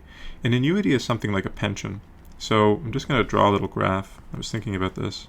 So let's say this is the $400,000 that they have at the beginning of, let's say, T0. Let's call this, no, let's leave the times out. There's $400,000 in an account, and we get 4.5% every year. And so we get, 4.5% every single year, so we get a little interest. But we're also going to be withdrawing some value. So although we get interest, we're also going to be making withdrawals, after every single year, or every single month in this case. And then so we have some money that's coming in terms of interest, but we're also taking some money out, and the net balance is, well, we'd actually lose a little money overall. So in this case, this would be our value at the end of next year. And again, we're going to earn some interest on it, but we're also going to take some out. And then we would have, slightly less money again and again and again until we run out, until this I guess, pension fund in some sense runs out. That's what an annuity is. It's kind of a pension. All right. So how much is in the annuity fund after 5 years? Let's first bring up the finance solver. So what are we going to need? We're going to need n, number of years, interest rate, present value, the payments. We're going to need the final value, payments per year. And then we're also going to need compounding periods per year, how many times the bank gives us interest, and then when is the payment. This is almost always at the end. Okay, so let's work this out and plug in our values. Interest rate is usually the easiest one. That's 4.5%. Present value is $400,000.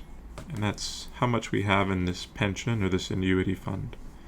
The payment is, usually we call it money coming in, money flowing out, money flowing in is our standard kind of convention.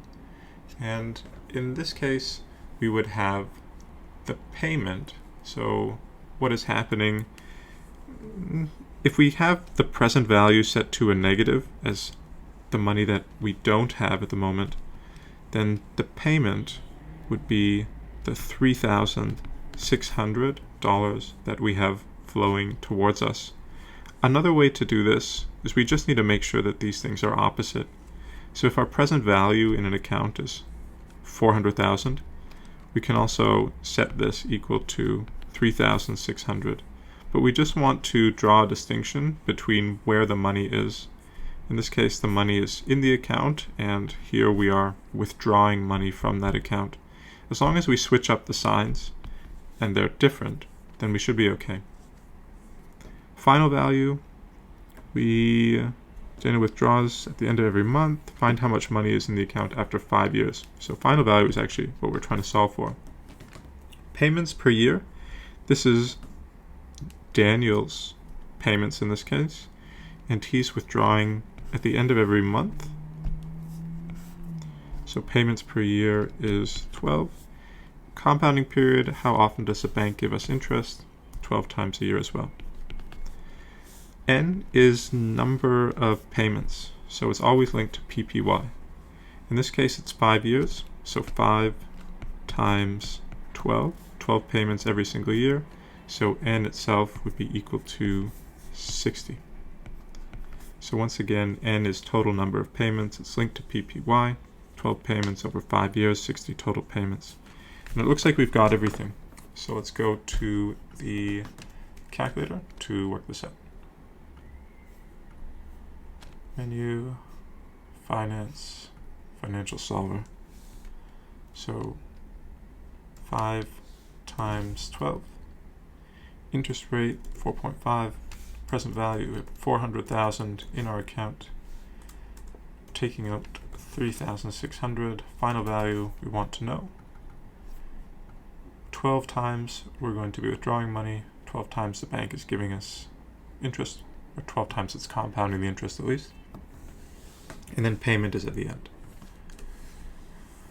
All right, the final value is equal to $258,994.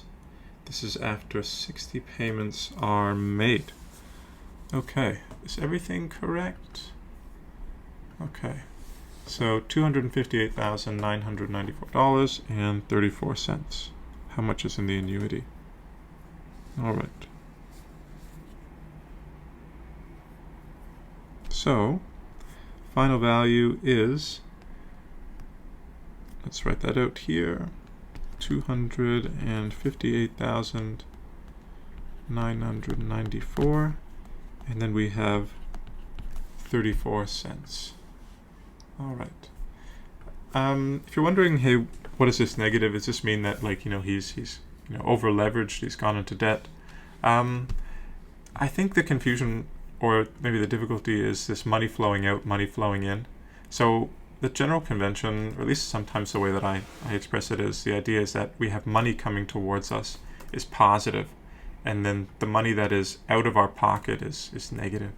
And so in this case, it would be positive, and this is, I guess, the money that we still have remaining. But I wouldn't worry too much about the negatives in this case, as long as they're different than the present value, and these payments are different in this case, then we're okay. So 258,994, and that would be how much money is left in this account. All right. How many times Daniel is able to make these withdrawals? In this case, we're going to need to use the financial solver once again. So I'm just going to grab these values. And let's set this up. Okay. So how many times Daniel is able to make these withdrawals? I want to find the value of n. In this case, interest rate is still 4.5.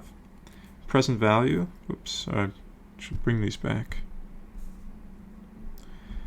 Interest rate is still 4.5. Present value, let's use the same values once again, 400,000. Still going to take out 3,600. Don't worry about the negative positive distinction once again. As long as they're different, it's okay. Final value, we want it to be 0 because we want to see how long until he withdraws everything from this annuity. Payment per year is 12. CPY is 12. All right, let's go ahead and work this out. So going back to the financial solver, n is what we want to solve for. Everything else stays the same. And let's keep this as the final value of 0. Let's go ahead. Everything looks good. And number of years is, the number of payments is 144 payments. So how many times is Daniel able to make these withdrawals? 144 complete times, and then it looks like he might have a little bit left over at the end. But 144 times. So n is equal to 144. So going back to the document, value is 144 months in this case. Or how many times he's able to withdraw 144 times. All right, let's keep going. A fair game is played where points are scored as follows. So a win is W points, a draw scores 0 points, and a loss scores -5 points. Also importantly, they told us that it's fair. Let x be the number of points scored during a game. The probability distribution is shown. So we have a 25% chance of winning, a 40% chance of drawing, and some p-value, some probability of losing $5. I want to find the value of p. So remember, for a probability distribution, all of these values must sum to 1.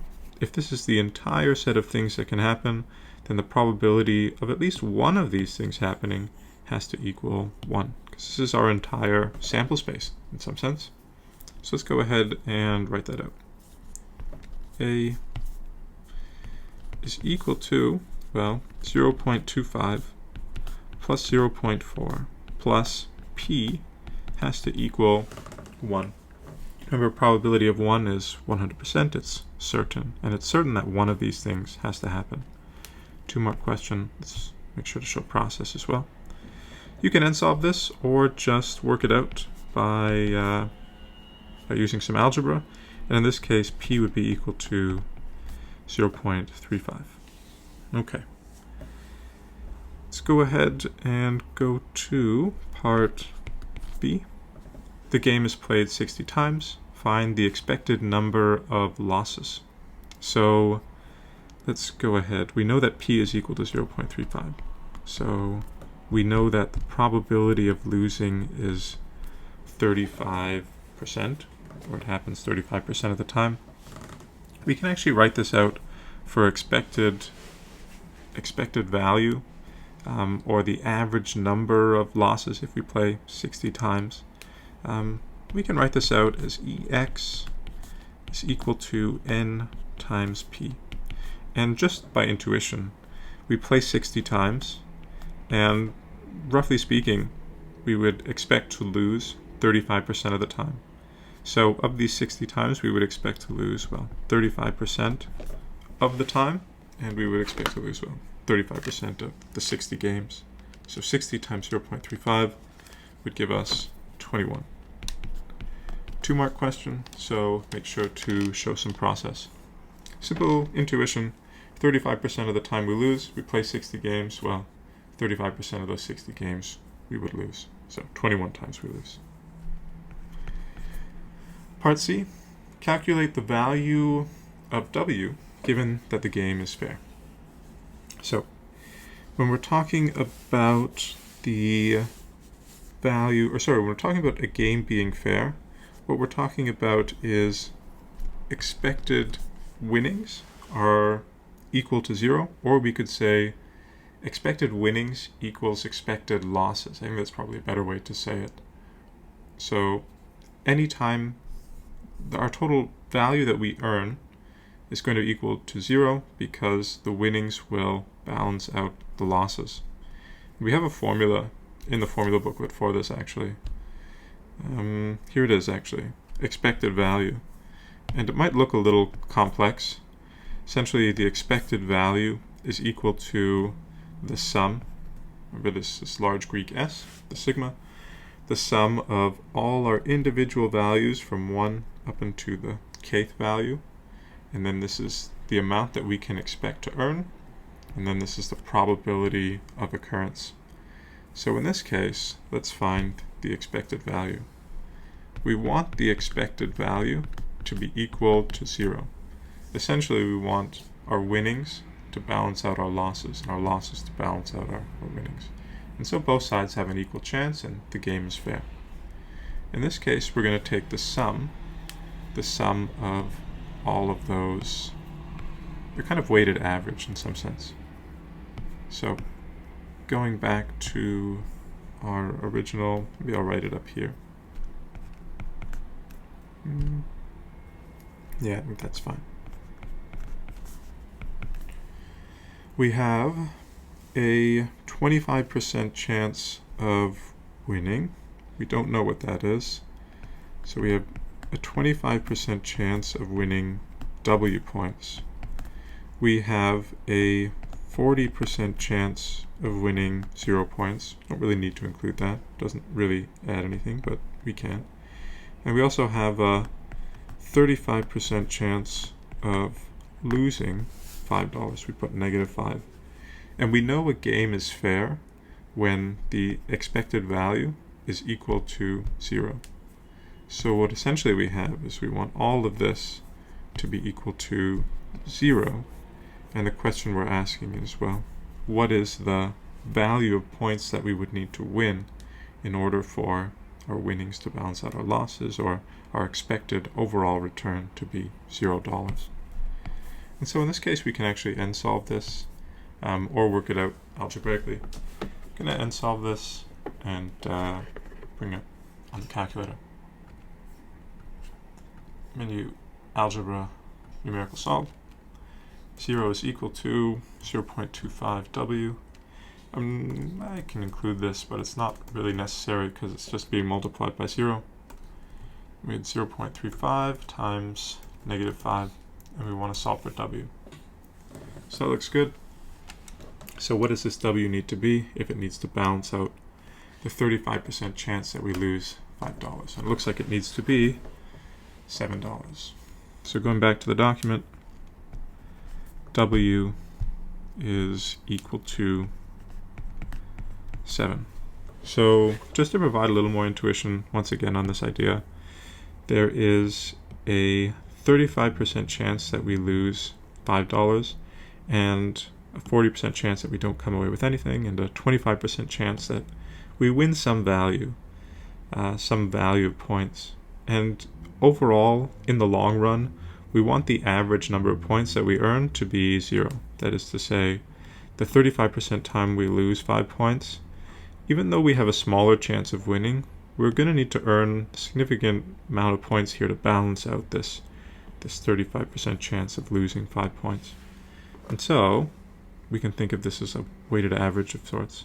25% chance of winning some points, plus the 40% of a draw, plus the 35% of -5 should be equal to 0 at the very end. Alright, so W is equal to 7. I think that is good. I'll just bring this down. Alright, moving on. So far I think this is a fairly straightforward exam. By and large, I think that is the case. Alright, 12a, or 12, 7-mark question right here. Consider the curve y is equal to 4x cubed minus 2 over x squared. They're asking us find dy dx, or essentially find the derivative. Alright, part A, here is our function y is equal to 4x cubed minus 2 over x squared. And we want to find the derivative. Now, we have a problem because there's a variable in the denominator, and we can't start to take the derivative or use the power rule with a variable in the denominator. So let's go and write y is equal to 4x cubed. And we can remember 1 over x is equal to x to the negative 1, or 1 over x squared is equal to x to the negative 2. A helpful way, if you have 1 over, let's say, x to the n, it's just going to be, well, you can imagine it in some sense that if we have some variable, some power of x raised, some x raised to the power of n, and we bring it up from the denominator to the numerator, we just changed the sign of this power. So it was x to the 1, we brought it up, now it's x to the negative 1. It was x squared, we brought it up, now it's x to the negative 2. So when we're dealing with this 1 over 2, this x squared on the bottom, we bring it up, and it's x to the negative 2. And that would be it. Okay. Yeah, let's leave it at that. Now we're ready to take the derivative. Dy dx. Power rule, remember they give us in the formula booklet, if y is equal to x to the n, then the derivative dy dx, multiply out in front, so it becomes x, derivative becomes n times x, and then reduce it by 1. So reduce that exponent by 1. Multiply out in front, reduce the exponent by 1. Let's do that here. 3 times 4 is 12.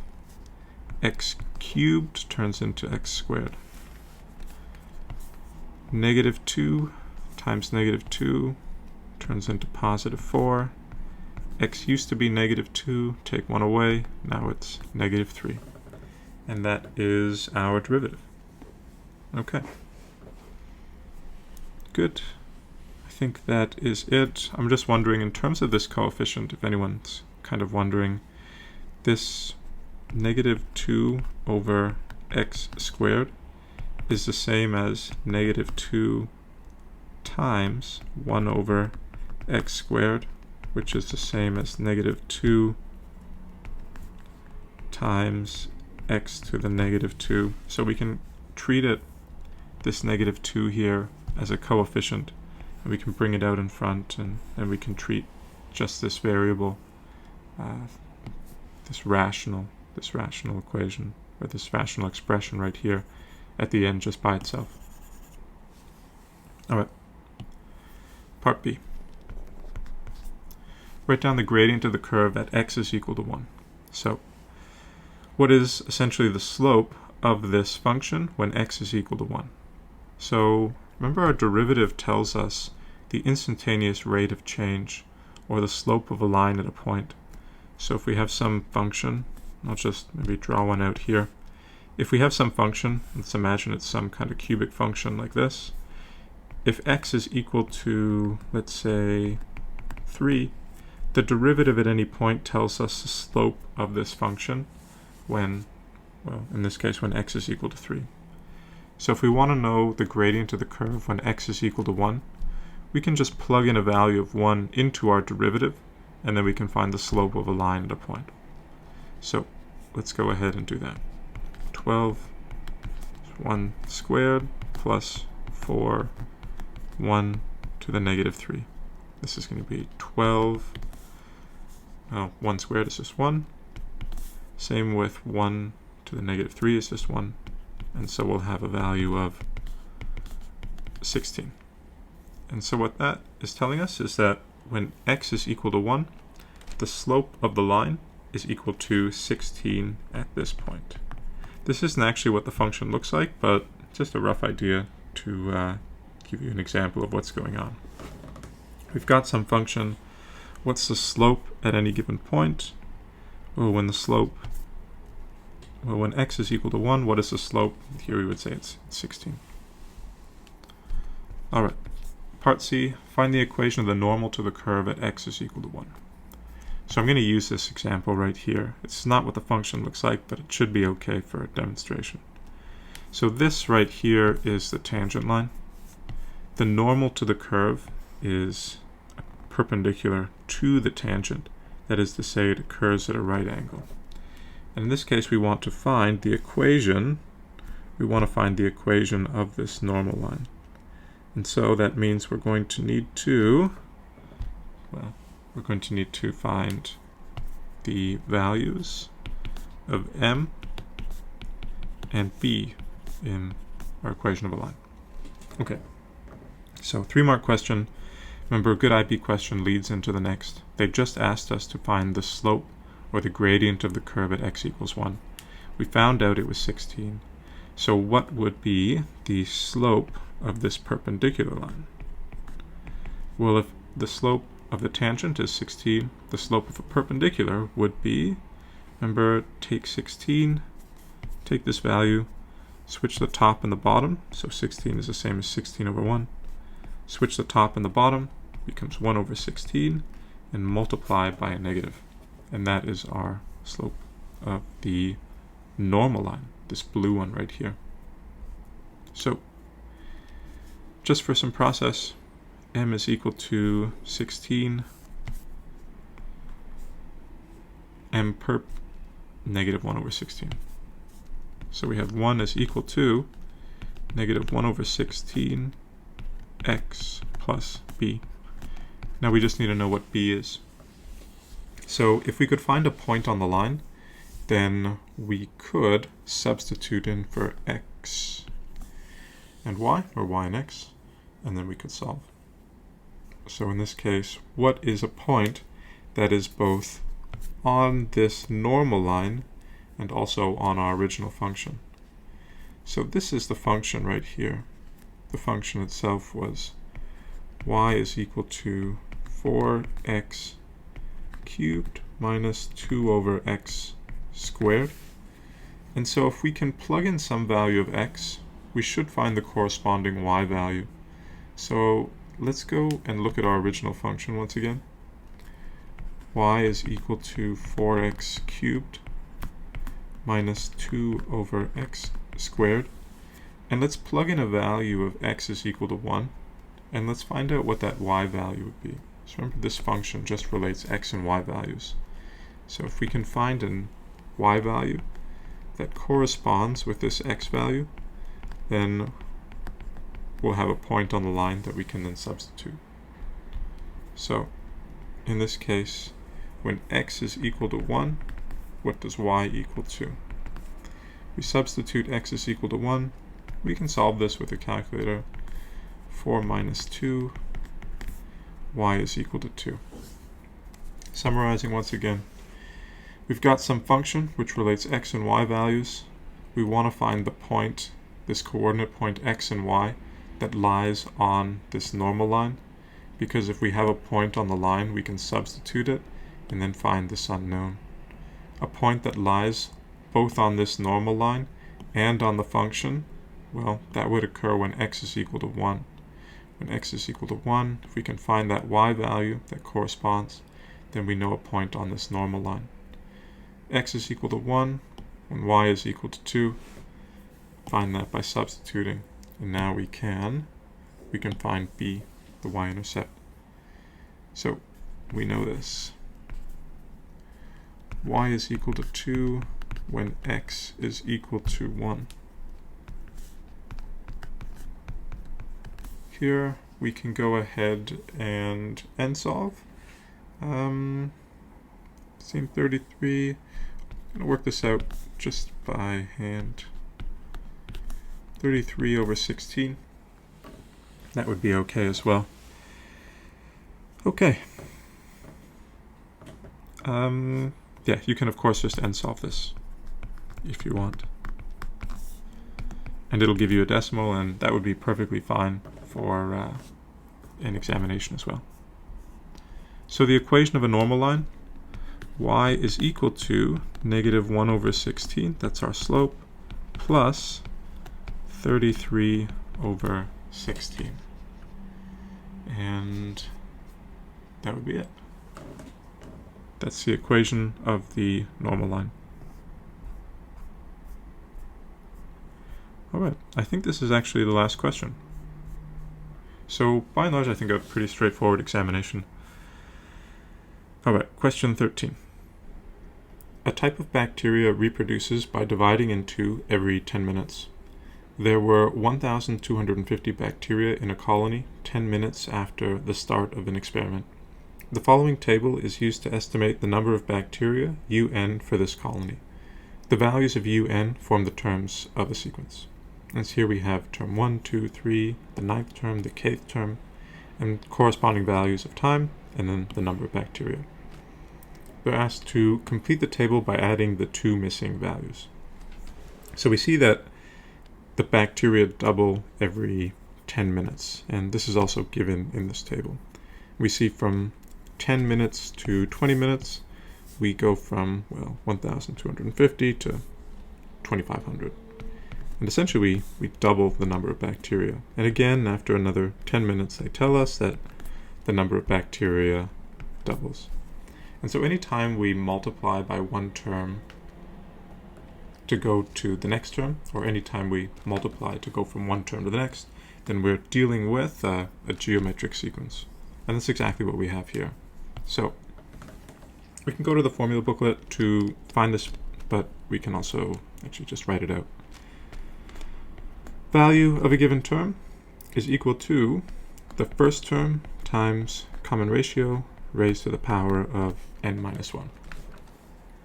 So in this case, u1, value of a term in geometric sequence, times r, value that we multiply by to go from one term to the next, and then raised to n minus 1. That would be our pattern rule. In this case, we want to find the ninth term. So let's go 1,250 times 2, and then raise this to the power of 9 minus 1, because n they tell us is equal to 9 here. So I'm going to go to the calculator to work this out. This is 1250 times 2 raised to the power of 9 minus 1. And we have 320,000 bacteria. So 320,000 bacteria, or writing it in here as well, 320,000 bacteria. Okay. I'm going to move this aside, go to the next question for K. So we can make use of a lot of this. UN is equal to first term times common ratio, value we multiply by to go from one term to the next. In this case, n is equal to k. So we want to generalize and just find the kth term. So it's just going to be k minus 1.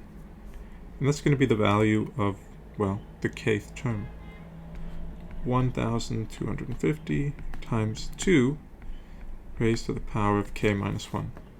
Essentially, what they're saying is for the kth term, we're going to have 1,250 and multiply by 2, well, k minus 1 times. Alright, let's go on. As the number of bacteria increase from 1,250 to 2,500, the total number of bacterial divisions is 1,250. Part 1 of B asks us to find the value of n when the number of bacteria is 1.28 times 10 to the 6. So, in this case, we already have this formula. This un is equal to 1,250 times 2 n minus 1, which actually links the value of a term to the term number. In this case, they're telling us that the value is equal to 1.28 times 10 to the 6. In this case, we want to find the n that will make that true. So let's go ahead and substitute. 1.28 times 10 to the 6 is equal to 1,250 times 2 n minus 1. And in this case, let's find that value of n by just n solving. Okay, gonna head to the calculator, menu, algebra, numerical solve. 1.28 times 10 to the 6 equal to 1250 times 2 raised to the power of n minus 1, and then solve for n. That looks good. In this case, it's 11. I'm going to go back to the document here. Alright, so that means when the term number is 11, we have this many bacteria. Part B, or probably part 2 of B, asks us to, says hence or otherwise, find the total number of bacterial divisions as the number of bacteria increases from 1,250 to 1.28 times 10 to the 6. Give your answer correct to the nearest 1,000 bacterial divisions. Okay. So it says hence or otherwise. Hence means we have to make use of the previous value, this n is equal to 11. Otherwise gives us a little more freedom. So what are they asking us to do? So they're saying that we want to find the total number of bacterial divisions as the number of bacteria increases from the certain value all the way to 1.28 times 10 to the 6. So they gave us this example here that to go from 1,250 to 2,500, the total number of bacterial divisions was 1250. And so how many bacterial divisions would occur as we go from this value to this massive value, or after 11, essentially after 11, or actually 10 bacterial divisions. So there's two ways to work this out, I suppose. The first way is, I think, through, what could we say? Actually, let's work it out, or let's work it out using intuition first. Intuition, I think, is maybe the better way to go about. So here's this idea. We've got these 1,250 bacteria, and then after 10 minutes they undergo some division and they split into two, and we've got those original 1,250 and we've got those new ones that have resulted based on the division. So this is what they're telling us, that the total number of bacterial divisions was 1,250 as we increased from 1,250 to 2,500. After another 10 minutes, these bacteria are going to split in two, and these are as well. Once we split into two, we're going to have these original once again, and there's going to be these new ones. And then these are all going to be new as well. So if we're talking at any given time point, how many bacteria are the result of divisions? Well, essentially all of them will be, except for these original 1,250. So if we have 1.28 times 10 to the 6 bacteria, and we started off with 1,250, how many of them will be the result of bacterial divisions? Well, all of them, except for this 1,250. So to just make a little room, we have 1.28 times 10 to the 6 bacteria. All of them are the result of bacterial divisions, except for this 1,250. So I'm going to work that out on the calculator here. 1.28 times 10 to the power of 6 minus 1,250.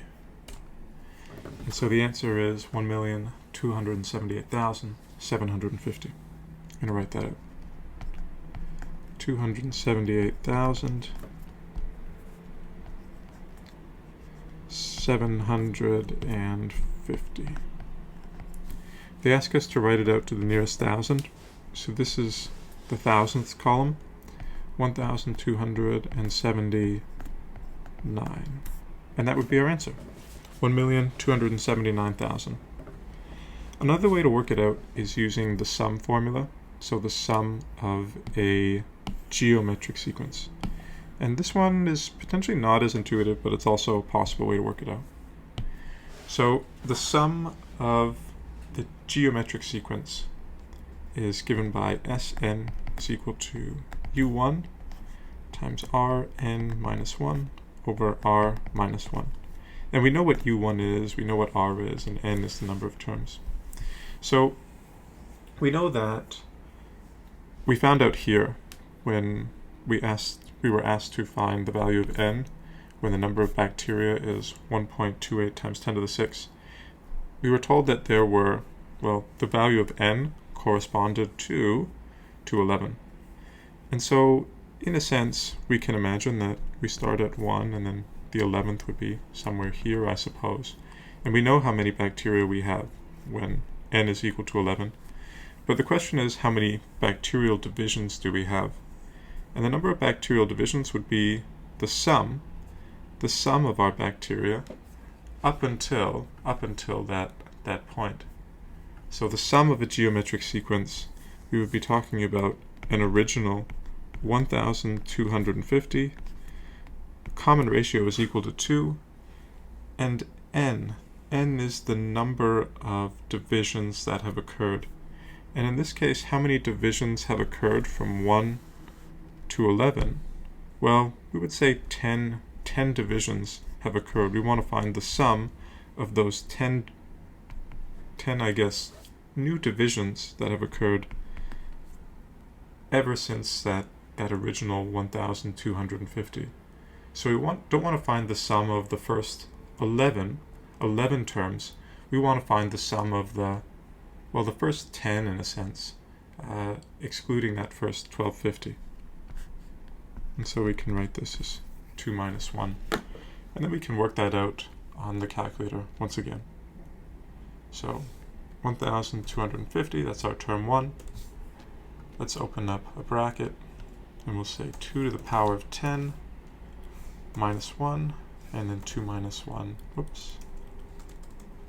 minus 1, there we are. And this should give us the same value. Okay, essentially, this is the first method. Here's all of our bacteria. All of them have resulted by divisions except for that first 1250. This is saying, okay, find the sum, but not of the first 11, just of the first 10, because all of them have resulted by divisions except for that first one. And it gives us the same result. Okay, I think that's it. I hope it was helpful, and best of luck as always. Bye-bye.